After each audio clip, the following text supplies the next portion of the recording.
recorded video. So now, the topic is the step-by-step recorded or step-by-step design, no? So first, ang gagamitin natin is the Google Earth. Okay, to define the location, no, ng mga transmitting and receiving sites. Then we need to, kasi kailangan natin mag-investigate, no? For example, no, this is my example. Let, let me, no? For example, sa site selection ko, for example,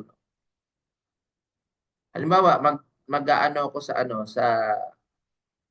PUP Santa Rosa, no? Yung aking transmitting end. Halimbawa lang 'yan, no? Ito yung transmitting end ko. Tapos yung aking hindi ako nagkakamali, let's say sa Alabang, Muntinlupa, no? So nag-create ako ng point to point. Okay, the first thing that I should do is kailangan ko makapag-establish dito ng line of sight.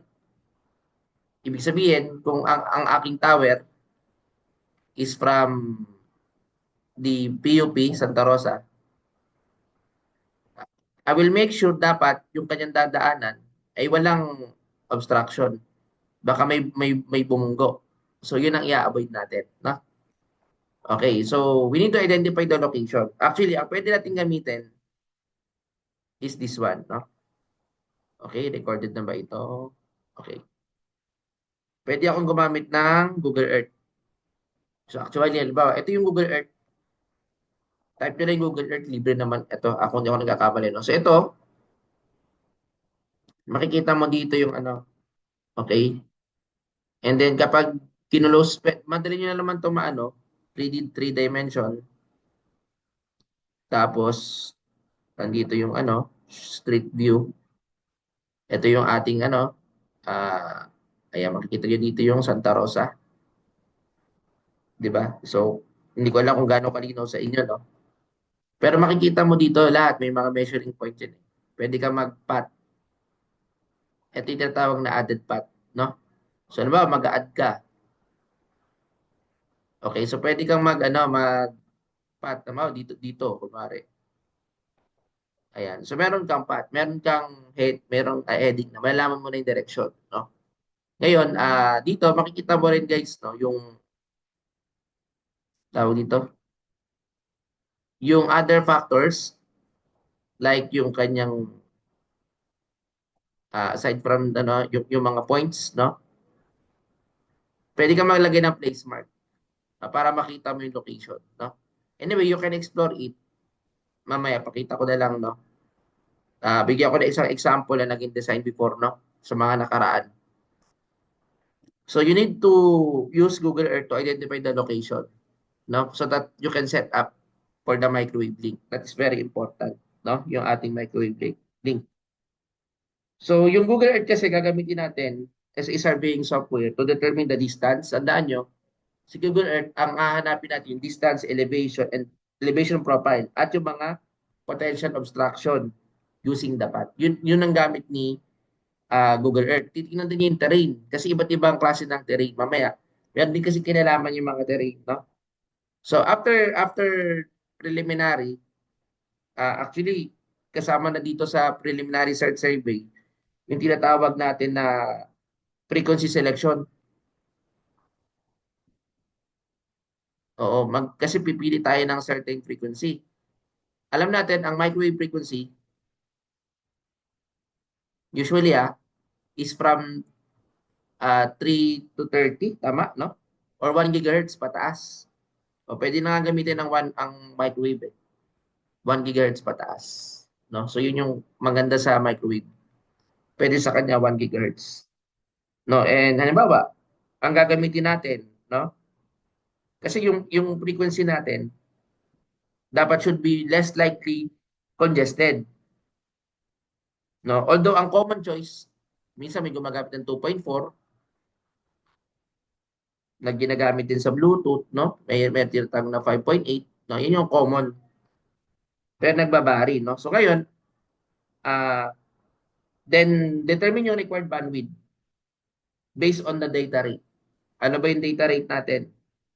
Halimbawa, for example, meron kang 100 Mbps. Yan yung data rate. Okay? Eh kapag ganyan, ang data rate mo, ang usually nire-require natin kapag ganyang kalaki, at least 100 megahertz. Di ba? So, depende kasi sa data, no?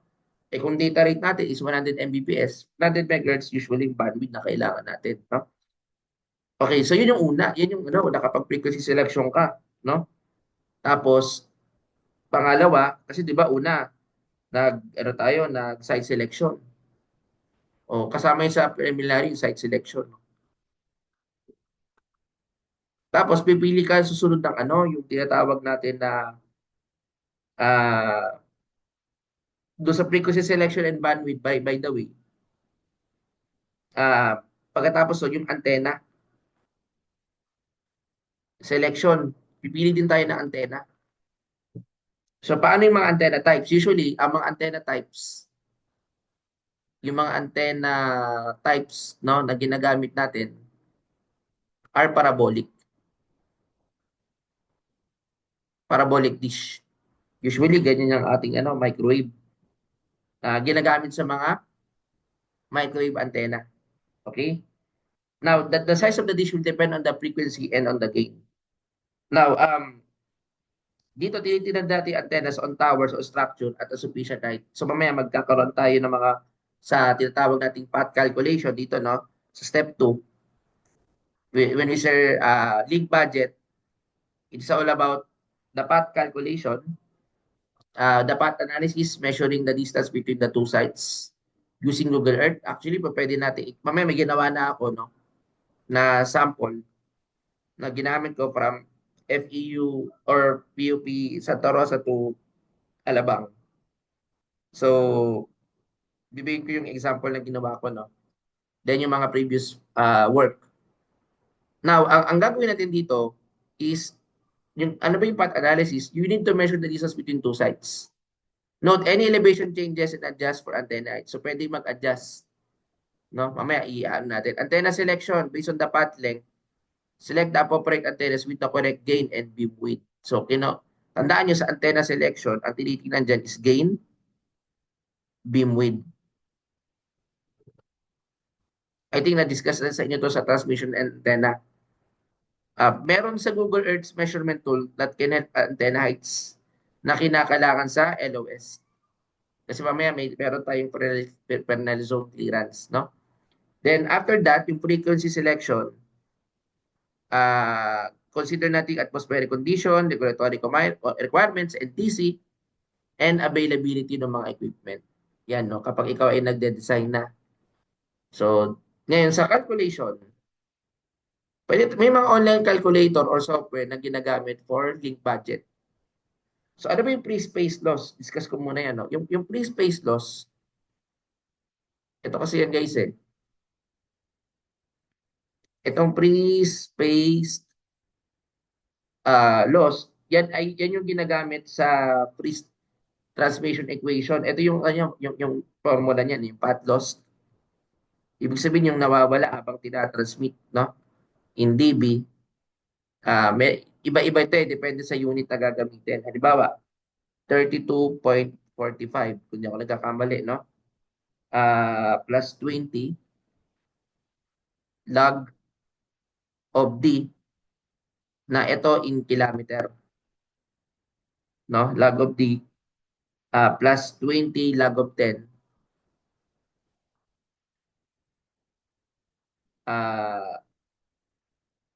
frequency, no?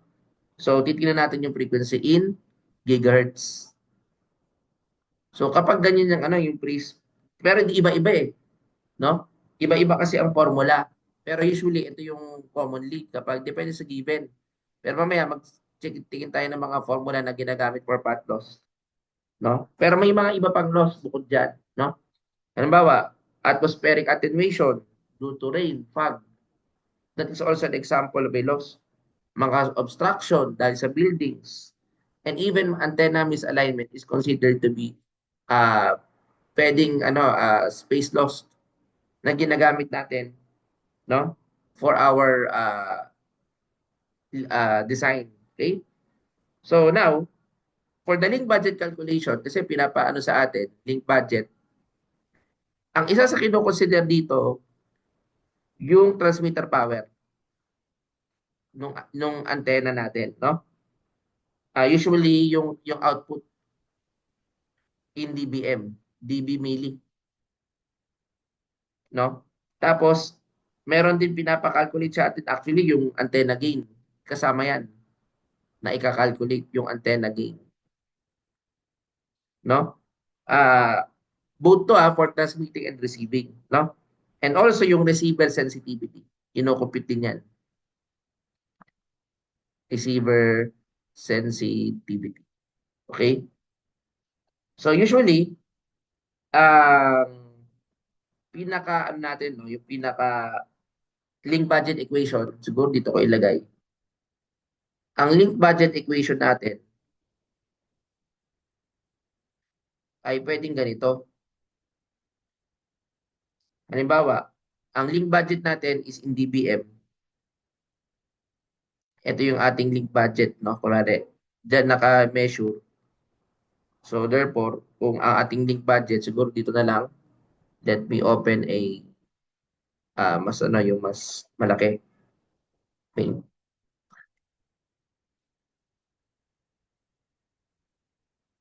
Clear ko lang ito. Okay, so for example, no? This is the link budget. Ito yung link budget. Actually in dBm.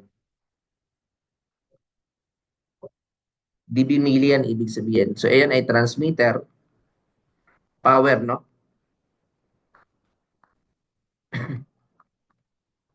So i-measure natin in dBm, ko-convert natin.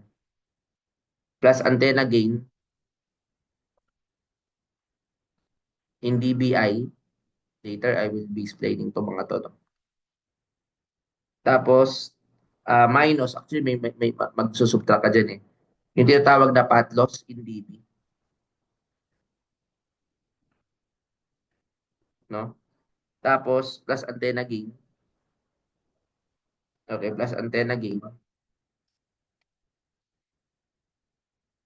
in dBi, no? Minus receiver sensitivity. Okay, so usually in dBm. Okay, so ito yung tinatawag na link budget equation. Oo. Sa microwave design yan, no? It's called the link budget equation. Mahalaga yan sa mga design. Kasi tinuturo natin dito yung step by step, no? Okay, so halimbawa, sa case na yan, no? Naibigyan na natin link budget. Minsan, kino-consider din yung tinatawag na fade margin.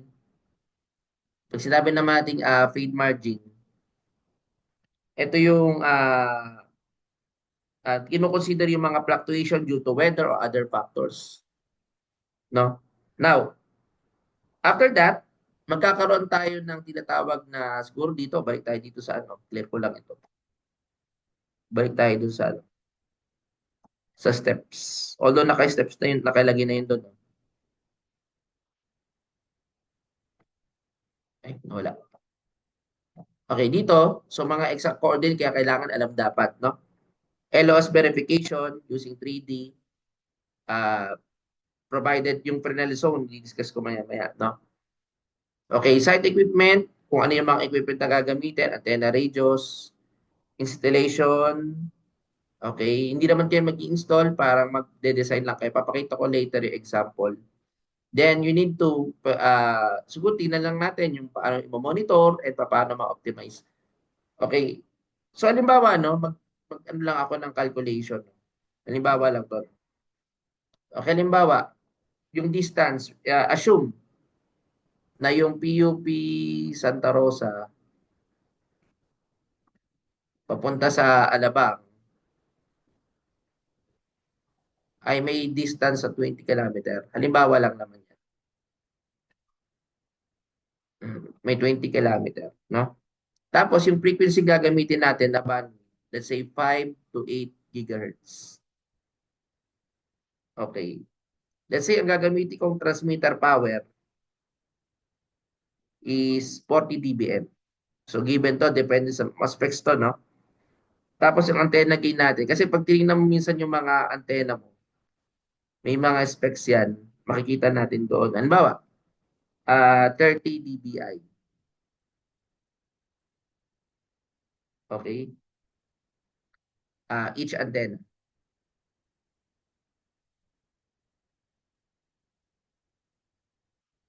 Okay? Wait lang.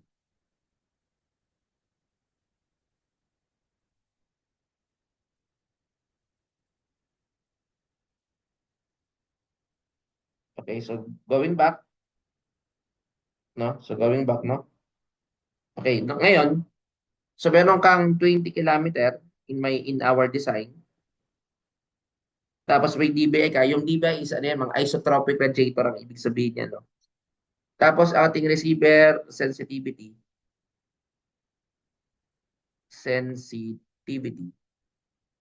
Let's say ang nakita mo doon is negative 80 dBm. Tapos may fade margin ka, for example, na ang fade margin mo ay 10 decibel. Halimbawa lang. Ngayon, kung gusto mong kunin yung free space spot loss, para malaman natin yan, pwede mong gamitin yung formulang ginagamit ko, 32.45 plus 20 logarithm of 10 multiplied by 20 in kilometer, plus 20 log of 10 in 5.8 gigahertz. So kapag inad ko yan sa aking calculator, papasok sa free space pathos is 108 decibel. Tapos yung link budget ko naman, para malaman ko yung link budget,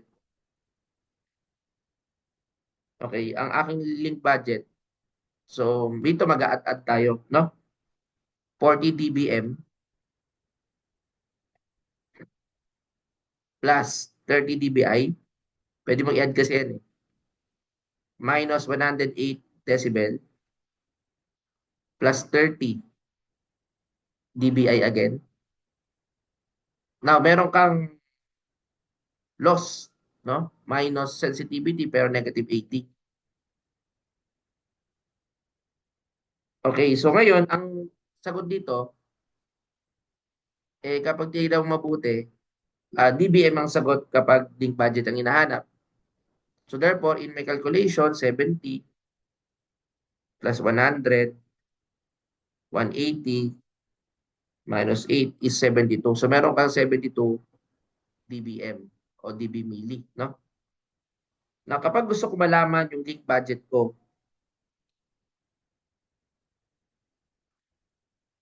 with fade margin, ito yung yung pag no may fade margin tayong gagamitin. Meron kang 72 dBm plus kasi pwede pagsamahin ito 18 dB. Oh, yun yung aking 72 plus 10. Rather, wait lang. 72 plus 10 kasi may fade margin ka dito. Meron ka dito na na 82 dBm. So may 82, yan yung mga answer natin when it comes to free space path loss. So, yung mga tinitingnan din natin, no? Yan ay mga example ng design ng microwave link. Pero syempre, nagbabari pa rin yan sa mga equipment, sa regulatory compliance, no? Okay, so yun yung aking yun yung ating example with that, no? Okay, so importante lang dito, kapag magde-design ka, frequency selection, antenna, free space path loss, and link calculation, no? So siguro may pakita na ako sa inyo sa inyo ng no, naging isa sa mga naging example natin sa ito ba yun? O, ito. Clear ko lang ito, ah. Ito yung ginawa ko kanina, no? Ito yung sa POP na address. Pag tinignan mo yung ano, yung tawag dito, yung coordinates niya dito sa Google Earth. Ito yung Google Earth. So anyway, kanina pwede nyo naman itong i-view. No? Madali lang to pag ano, i-drag, no? Madali mapag-aralan kasi self-explanatory lang naman siya. Okay, so hindi na ako kasi medyo matagal, medyo mabagal yung computer ko. Kaya medyo ano, ginawan ko muna siya in advance. So Alabang, ayan, sa Festival Mall, kunwari, yun yung coordinates. No? Okay, now, ang sunod na ginawa ko is nag-plot ako sa Google Earth. Minat ko yung dalawang location, nag-draw dapat ako. Kayo na may add tool. Tapos right-click. Kasi kapag alimbawa ito, although hindi ko siya maano dahil mabagal, pag click ko yan dito, at nilink ko dito sa may ano, from here hanggang dito, ayan, pwede ka mag-right-click dyan. Okay. So, yun, no? So, dapat may mark ka na, no? Yan, may makikita mo na dito yung ano, actually yung, ay, nawala. Mabagal kasi itong ano ko. Ulitin ko nga, ayan. Ayan, pare dito. Ano ba, walang naman yan. Ayan. O, yan. Okay, tapos, that. Okay, so ngayon, pwede ka mag-save to project, no? So, pwede mo siyang i-save, di ba? Tapos, ayan, pag kinlose mo to, ayan, no? So, ayan, pag ni-right click mo, pwede ka mag-save to project, no? And then, dito, makikita mo rin dito yung mga measurement details. Okay, so pwede ka ano dyan, no? Makita mo dito yung mga values. Basta itatype mo lang, pwede mo i-type dito eh.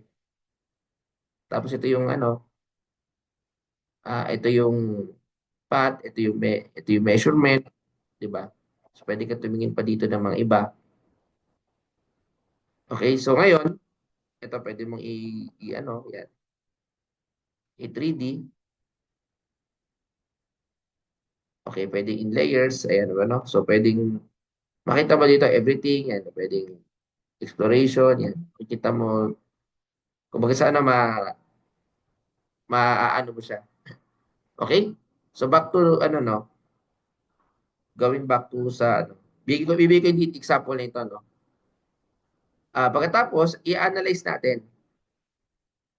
Pwede mo magamit yung Google Earth para malaman yung obstacle kung may tatamaan ka bang building. Now, discuss ko muna yung ano, Fresnel zone. Okay, wait lang ha. May nag-text na sa akin.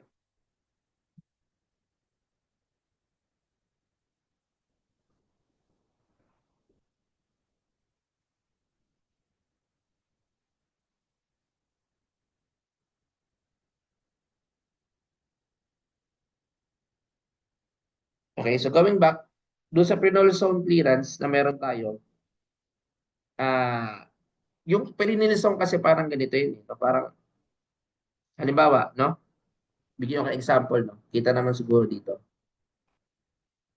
Para maintindihan niyo yung Fresnel zone. Halimbawa, meron ka ditong transmitting antenna. O, tapos ito ay line of sight. Ito ang tawag dito is line of sight, no? LOS. Tapos dito meron ka rin ditong receiving antenna. Okay, now, meron ka tinatawag na Fresnel radius. Yung mula dito. Okay, kapag yung Fresnel zone na yan kasi elliptical path yan. Okay, ngayon yung Fresnel na yan, nandito yan yung tinatawag na Fresnel radius mula dito. Yan yung Fresnel radius. Kasi halimbawa, meron kang path of obstruction dito. Ayan, no? Ayan, ito yung obstruction. So mayroong harang, medyo may medyo may obstruction. Okay. So now, dun sa line of sight natin na Fresnel radius, dito ay may ellipsoids tayo with transmitter and receiver at their foci. Now, the first Fresnel zone is the most critical. May tinatawag kasi tayo na first Fresnel zone. Ito yung masasabi ko na most critical pagdating sa wireless, sa ano no. Ah, kasi ang ano niyan, ang ano niyan is n is equal to 1, ibig sabihin, no? Anong ibig sabihin niyan, no? Kung yung ano kasi, yung pinaka-Fresnel zone ito. Ito yung Fresnel zone eh. Bawa, ito yung transmitter. Tapos ito yung receiver, for example. No, yung elliptical path na mabubuo diyan, yan yung tinatawag nating Fresnel zone. So, yan yung Fresnel zone. Ang pinaka-critical yung first Fresnel zone. Kasi dito, obstruction within this zone significantly impact the signal strength. Tandaan nyo, yung obstruction, it really impacts the signal strength. No? Now, yung mga even-numbered zone generally cause destructive interference, while odd-numbered zone have less detrimental effect. Tandaan nyo, kung tatanungin kayo, ano yung mas may destructive interference, yung mga even-numbered. No, yan yung mga most destructive. No, yung mga less yung mga odd. Now, ensuring optimal signal strength, may tinatawag tayo na Fresnel zone clearance. Okay, anong halimbawa nun? Bigyan ko kayo ng konting idea. Siguro dito na lang. Kita ba dito? Ito na lang kita dito sa baba. Halimbawa, ito yung tower. Antenna. Ito yung line of sight. Okay, ito yung line of sight, no? Tapos ito yung isa pang tower. Ito yung LOS o the line of sight, no? Ngayon, kapag may mga obstacle dito, no? Ito kasi yung yung part ng Fresnel zone. Okay, yan for example yan. Tapos kunwari may mga puno-puno dito no, sa baba. May mga puno-puno. Ayan. Ang Fresnel zone, yung area na wala masyadong yung malakas ang ating signal strength, no? Ah, tandaan nyo, ang Fresnel zone clearance, baka lumabas to sa board exam niyo. Although, ano na to, elective na ito, no? Ang Fresnel zone clearance refers to keeping the Fresnel zone, keeping the Fresnel ang tawag, ang ano din, or Fresnel, Fresnel zone, keeping the first Fresnel zone free from obstruction. So, alam naman natin, di ba, yung first Fresnel zone. Kasi yun yung mas critical. So, ipipree natin. Kaya dito, free siya sa obstruction. Yun ang dapat natin ita-target. No? Free dapat from obstruction to minimize signal loss. No? To minimize signal loss. No? Now, ano ba yung general rule? At least 60%, no? Clearance of the first Fresnel zone radius. Of the first Fresnel zone radius.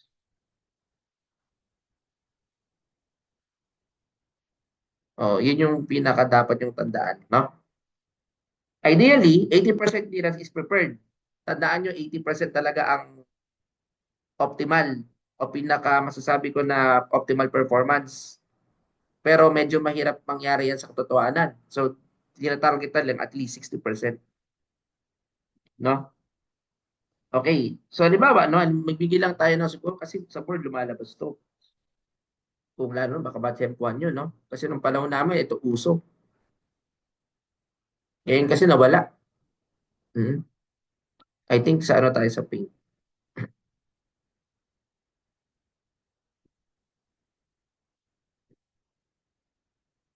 Bigay ako ng ano, no, ng example problem. Imagine a microwave link. Imagine a microwave link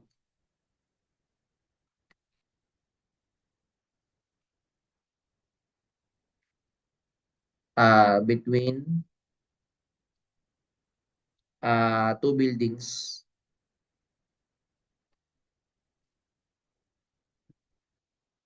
1 kilometer apart, no? Operating at,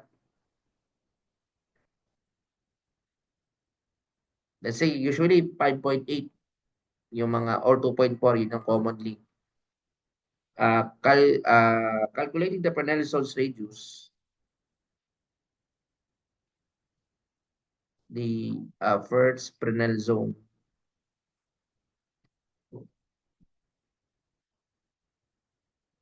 radius.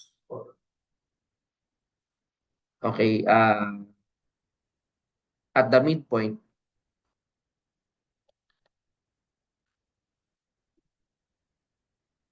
okay, no? Using, mamaya bibigyan yung formula, might reveal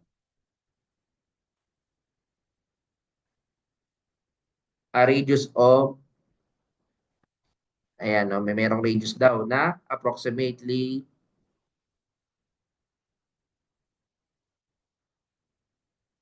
17 meters. To ensure 60% clearance,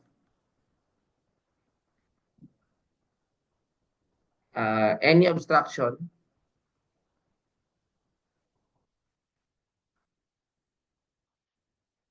within 10 meters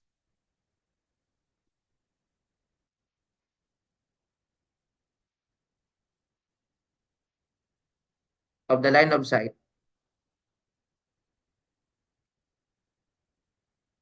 must be avoided. So, de-design natin yan, no? So, paano natin i-design yung clearance na yan, no? So, actually, may mga forma lang binibigay. Bibigay ko sa inyo ngayon, no? Let's say, ito yung building.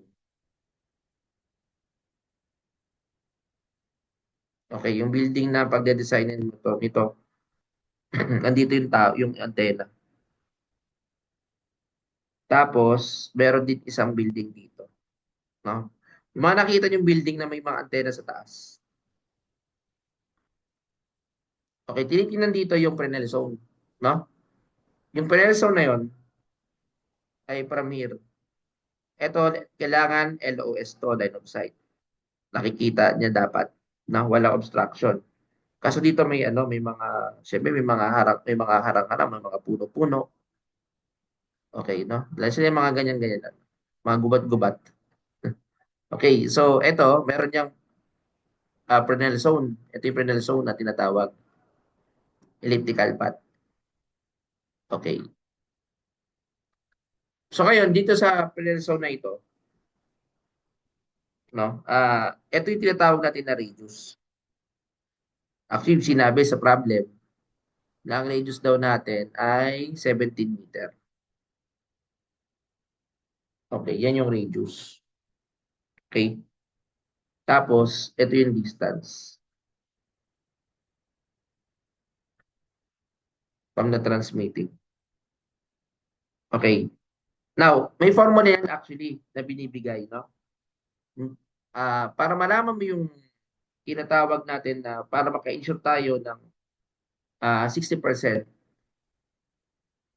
ang gagawin natin is, ito yung formula, radius in meters is equivalent to 17.32. Yan yung mga formula. Kung di ako nagkakamali, square root of dito kung di ako nagkakamali. D in kilometer, no? Tama ba? Tama. In kilometer to. Tapos 4F in gigahertz. Ito naalala kong formula dyan. Yan yung radius in meters. Kasi dalawa yan, may radius in feet. Depende kung feet. Pag feet naman, 72.05 ito. Kung di ako nagkakamali. Times, pakisearch na kung tama ako ah. Baka na mali ako sa ano.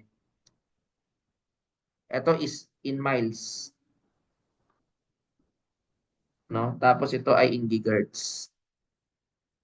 Usually gigahertz naman ang frequency. So tandaan yung formula yan, no? Now, tandaan nyo guys, no? To calculate the radius of the end-frenal zone, ang formula ginagamit natin, to solve that formula, kung di ako nagkakamali, no? To solve for the formula of the Fresnel zone, no? Alam ko kung di ako nagkakamali, naka-square root to. Tapos, yung N is the Fresnel zone number. Typically, 1 for the Fresnel zone. Tapos, wavelength, D1, D2, all over D1 plus D2. O, yun yung pinaka, ano. Isa yan sa mga formula na dapat nating magamit, no? Yung N kasi natin, yun yung, ano, uh, kung di ako nagkakamali, 1 for first Fresnel zone. First, no? Wavelength, alam naman natin, C over F. C is the speed of light. Yung isa naman, distance from the point to the transmitter. Yung D1, no? Yung isa naman sa receiver. Okay? So, anyway, yan yung mga ano, para makita natin sa mga design na ginagamit. Okay? So, usually, yan ang formula para malaman natin yung tinatawag natin na radius o yung iba pang mga parameter. Okay? No, halimbawa, eto, meron kang tinatawag na sunbay parallel zone, yung pinaka sa tingin natin, walang obstruction, ito. O, ito yung parallel zone radius, for example. Ngayon, ito yung D1 na tinatawag from the transmitter. Ito naman tinatawag na D2. So, sana maliwanag yun. No? Kaya titignan mo lagi yung ano, parallel zone. Na kung saan doon, sa yung parallel zone, yun yung walang, ano, walang masyadong obstacle. Kaya tinitingnan yan sa, ano, sa Google Earth. Dati, bumibili kami ng mapa. Bumibili kami ng RIA na tinatawag, no? Para makita namin talaga yung obstruction kung meron man. Okay? So anyway, yun yung mga importante natin dapat i-consider pagdating sa design. You can search naman. Actually, I can give you a copy, no, ng isa sa mga gawa sa Mapua ito before na naging microwave design. Pwede yung maging example or anyway, ito bibigay ko ito as a format. Saan na ba yun? Clip ko lang ito. Kaya na, Fresnel zone na yan. Meron na tayo, no? So, i-ano natin. So, Fresnel zone, yun ang Fresnel zone. Tapos, antenna height. Ayan, syempre. Calculate the length. Ito, nasabi ko na kanina. Ito yung formula na sinasabi ko kanina. Okay, so, or pwede rin 92.45, no? Using the free space path loss. Meron din ganito, 20 lang distance in kilometer. Basta sabihin nyo sa akin lang kung, ito in megahertz kasi ito. Kaya plus 92.45. Kung in megahertz. Nag-iiba lang yan, depende sa ano, frequency na gagamitin mo. Or kung distansya na gagamitin mo. Kung feet, iba naman. Nakalimutan ko yung eksakto. Kasi marami yan eh. Depende sa measurement. No? So, yan. No? Typically 20 to 30 yung kailangang i-maintain for link reliability. No? So, choose antenna, select antennas with appropriate gain. Ayan. Select radius. Yan. Yeah. Compatible with chosen frequency, install equipment, align antennas with the proper tool, etc. For testing, ito sa ano na to, sa actual na ito. No? Nagko-conduct ng mga receive signal strength indicator, signal to noise ratio, implementing monitoring tools, scheduling regular maintenance. So ano ba yung mga additional condition? Yung regulatory compliance, bandwidth sa NTC, magpapaalam tayo, maki-permit. Titingnan mo rin yung mga rainfall, kung masyadong ano, no? At yung mga potential expansion in mind, no? So yun yung mga dapat natin i-consider. Siguro bibigyan ko kayo ng konting ano dito, no? Example na ginamit ko. Copy ko lang ito. As guide lang to pero hindi ito yung ipapasa nyo. So ano yung ipapasa nyo? Ano lang naman, example ng design. Ano yung mga nagamit nyo? Calculation. Papakita ko sa inyo example, no? Pero i-copy and paste ko muna ito. So dito tayo sa part ng quiz 1. Example. Guide din to, no?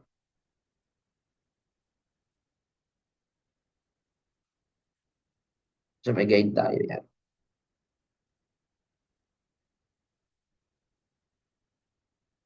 So example lang yun, no? So ngayon, magbibigay tayo ng example, no? Kailangan lang ang output nyo dito, guys. Ito yung output nyo, no? Or task din nyo pala, by the way. Provide. Point to point lang naman tayo.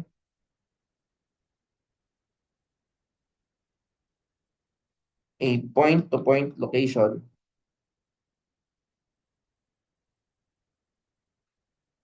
No? Calculation. Point to point connection or link. Microwave link. Okay. Screenshot the coordinates, elevation, obstacles, if any. Ano pa ba? Yung computations, no? Like yung ano, yung antenna, transmit yung mga ano, pre-space path loss, pre-space path loss, no? Yung mga link budget, no? Yung Fresnel clearance, no? Etc.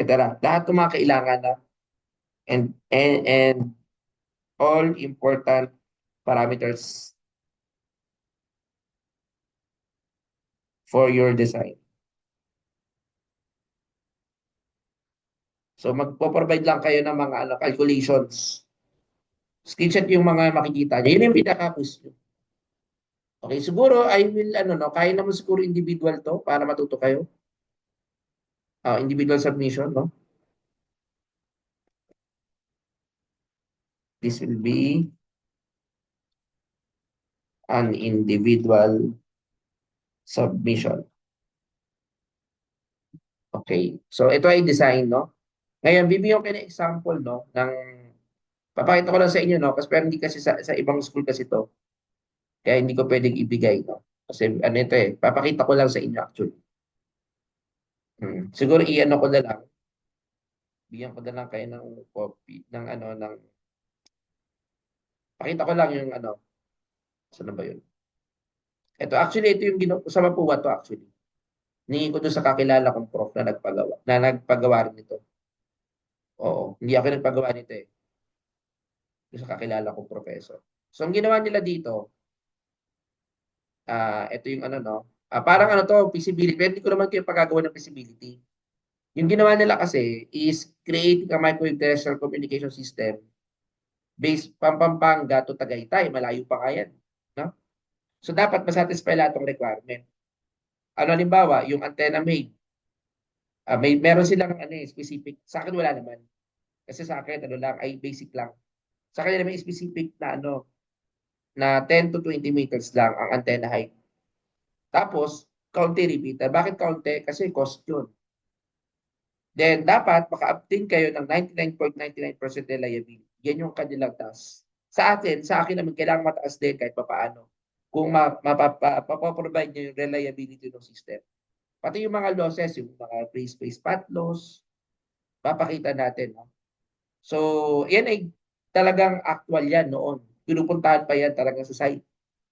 Yan yung ginawa nila, pinupunta. Ngayon, hindi naman kayo, mag-Google Earth lang kayo. Sila, alam ko, pinuntahan nila to sa site. Bukod sa nag-Google Earth sila. So, yung ginamit nila, nag-design sila microwave na two base station that gumamit lang sila ng 5 relay. Kasi masyadong mahaba yung Pampanga. Kasi kapag walang relay, hindi na makakarating yun. Ano, kinakailangan i-amplify yun, tapos isi-send ulit. So, gumamit sila ng 6 hubs. Ang challenge sa kanila, minimize. No? Pero sa inyo, I think kakaya na kung malapit lang naman yung gagawin nyo, dalawa lang. No? Kung gusto nyo may relay, pwede rin naman. No? Pero advanced na yun. No?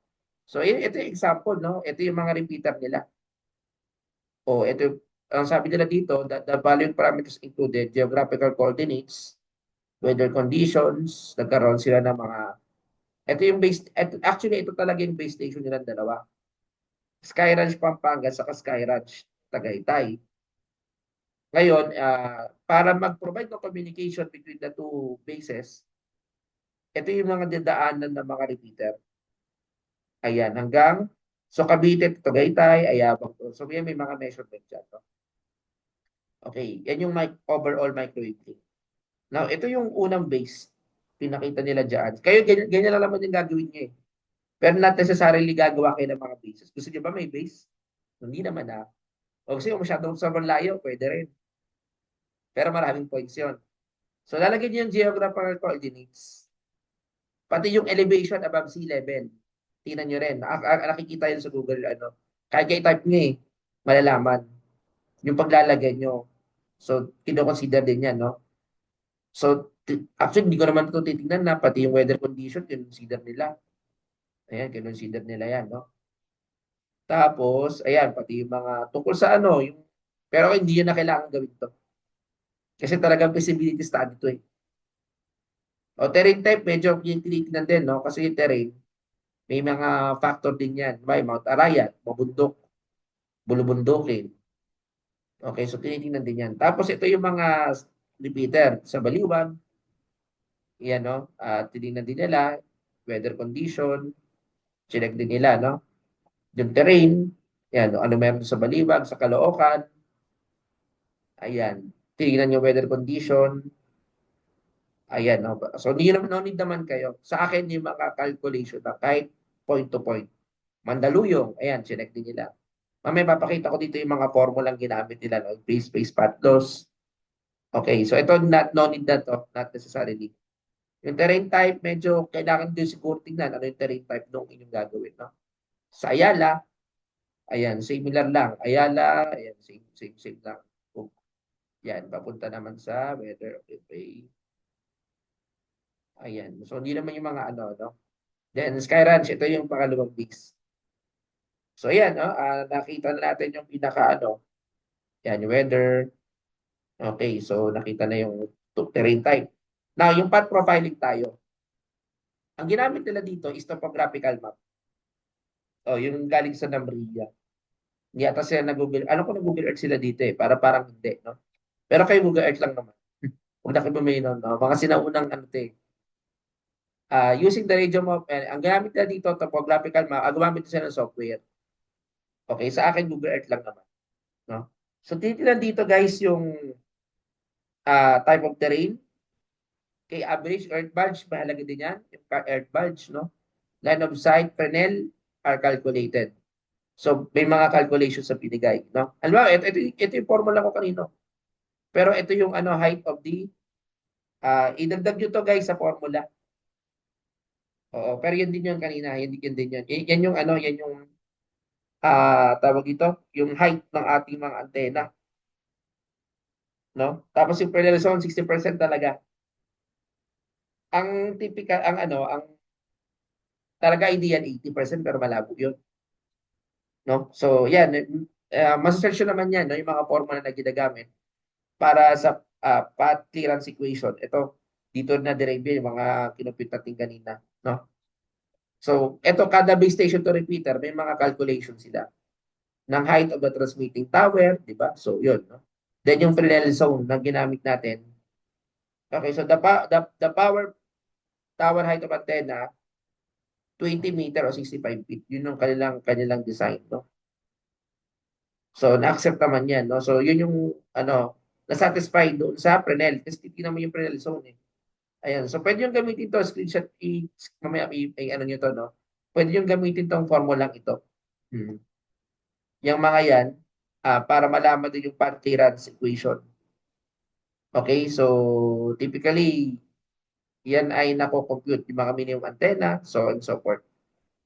Yan, no? So, yan, i-skip ko na itong mga to. Yan ay mga from, mga ano yan, yung mga repeater. Tapos, ito yung ano, table of summary.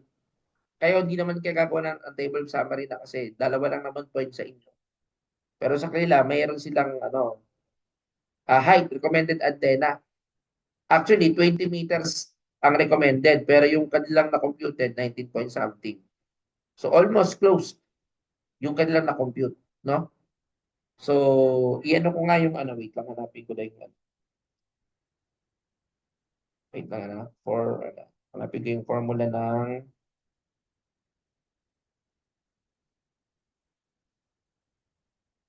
wait lang,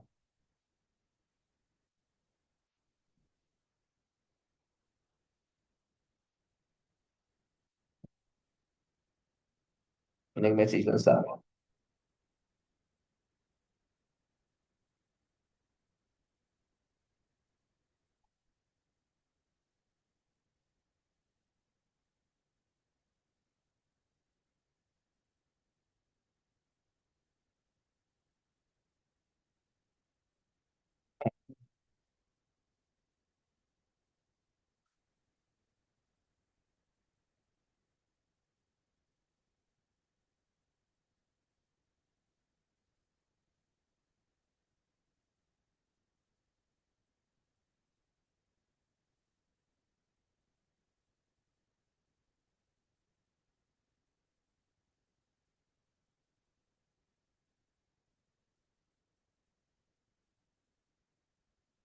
Okay, so mamaya, no? Anyway.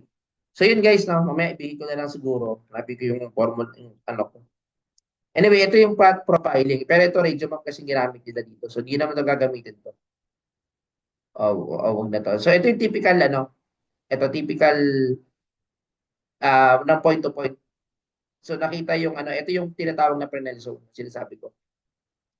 Ito yung Fresnel zone. Ito yung line of sight, di Fresnel zone. Ideally, 80%, pero 60% pwede na, no, as basis. So, check nyo rin yung mga obstacles lagi, no? So, titingnan ko yan. Make sure na meron kayong, ano, meron kayong path, no? So, yan. Ito, no need naman na ito yung mga ganyan. Kasi sa inyo, basic lang naman. Ayan, no? Tapos, ito yung mga formula na ginamit. Ito, pwede nyo kunin. Third badge. Ayan, no? Ito kasi K-average. Ginagamit to sa design. O, yung ano, ito, pwede nyo itong kunin to, no? So, kung bibigay ko ito, ito magandang mga computation to. Para makuha yung mga Fresnel zone. Ayan, no? Ito, height of the ah, mga antenna na ginagamit, no? 18.7 yung ginamit na height, no? So pwede niyo ano, pwede niyo itong kunin yung mga formula dito para malaman yung line of sight, ilang meters, 'di ba? So mga formula based yan, no? Okay, so ayan ay mga ano, mga equation, no? Okay, so i-ano ko na to, skip ko na ito. Okay, ito naman is yung kanyang mga path profile. Ito naman is di naman kayo gagamit ito. Radio mobile. Wala naman tayong ganyang software. Sa Mapua kasi meron ito, eh. Okay, so dito tayo sa ano. Wala naman tayong comparison. Okay, equipment. Okay, mag-provide din kayo ng mga equipment. Ito yung mga ginagamit na equipment. Okay, na mag-search kung ano equipment, no? So, antenna, waveguide, connector. So, yan, no? Then, ayan, antenna. So, kayo na bahala mag ng mga equipment. Ano yung mga equipment for microwave design, no? Yung cost, hindi naman na. Pero ito kasi madami to. Sa isang station, nasa 2 million, no? Mm. Kaya iniiwasan ng repeater. Kasi imagine nyo, mas 2 milyon isang ano. Eh kung 6 yan, hindi mas marami. Diba? Yung link budget naman, ito yung mga loss kinakalculate. Ayan yung mga kinupit natin kanina. Ayan, yung mga height of the transmitting antenna, receiving antenna. Ayan, no? So, yun yung free space path loss. Kung gagamit ka in megahertz, di ba, meron tayong, ayan, free space path loss, transmission line loss. So, kayo na bahala kung ano yung mga i-include yung losses. Eh, yan ang mga titingnan ko rin. So, isa-search yun talaga ito, no? Mga reflection factor, ayan, no? Ay, antenna gain, ano ba yung gain na antenna? So, yan, no? At importante yung reliability. At i-check nyo yung reliability. Yun yung formula for the yung reliability, add nyo to. Mhm. So, may mga, kailangan nyo makompute dito yung mga paid margin, yung, basta marami yan, antenna gain, yung phase space path loss, di ba? So, yun yung mga, ano, kaya, ano, no? Yung iba, hindi ko naman nahihingin yung iba.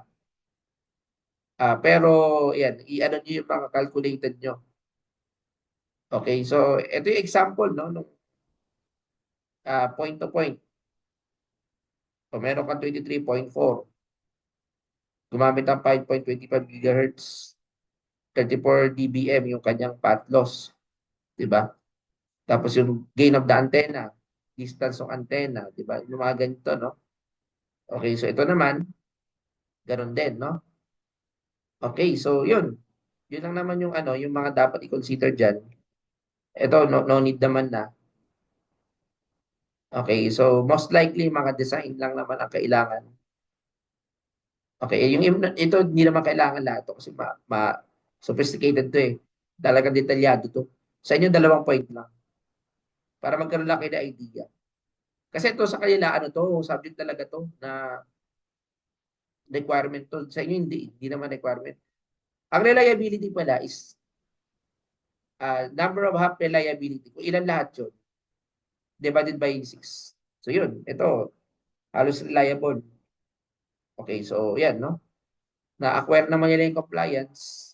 So conclusion nila dito, line of sight system from Sky Ranch is visible. Oh, visibility study kasi to. So po pwede yung link. So during the system is using radio mic, kayo naman Google Earth lang naman ang gagamitin nyo. So recommendation nila, recommend to done with proper, I guess, actual na ito. And kaya pa nga itong ano bawasan eh. Ako kung ako magkanda sa dito, mababawasan ko ito hanggang 3 or 4 siguro. Depende sa ano, gagamitin kong equipment sa transmitting power. So anyway, yan yung microwave design. I hope dito ang gagawin niyo lang naman, ito yung basic lang to, basic lang to. Kayo na bahala mag-provide ng mga, wala na akong ibibigay na ano detail na kailangan ganito. Basta feasible, make it feasible. O, yan yung basic na binigay natin na ano daw. Okay, so any question? Yan yung ating quiz 1. I-ano ko na ito. Stop.